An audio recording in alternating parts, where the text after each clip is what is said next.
from Dolphin Island to Bayou La Batre, taking a hit from Zeta 2 along Shell Belt Road. The high tide damaged property and caused some damage to the street. Our Hal Sherrick was there before daylight and was the first to see some of those issues.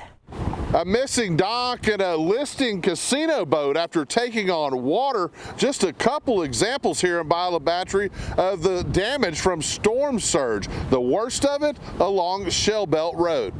The rain was gone and the angry tides had receded in the pre-dawn hours along Shell Belt Road between Bayou La Batre and Codin, but Zeta's mark had been left.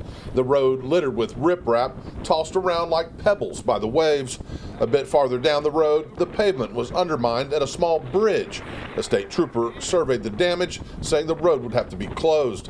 A concrete slab and toppled supports are all that remain where a fishing camp once stood.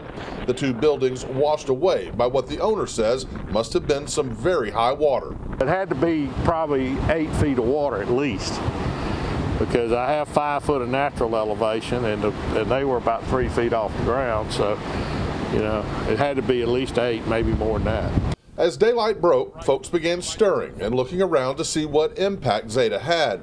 Closer to town, along the bayou, 2 boats had been lifted off their trailers on one side of the road, pushed across the fence line, and dropped like toys on top of one another in the canal. Evidence of how high the water got was easily determined by the watermarks on nearby concrete pilings. 2 multi-deck casino boats moored near the mouth of the bayou also took a whipping, one listing badly, its hull compromised by the wind and waves. One old-timer says the damage was about what he expected. I've been here, I've been through all 5 or 6, and it's all the same. Everybody keep on going. I got a boy up there going, as soon as it calms down a little bit, he's going tripping. And now the cleanup begins, and those living here for a long period of time say it's nothing new. They just have to clean up, pick up, and move on. Reporting from Bayou La Batre, Hal Sherrick, Fox 10 News.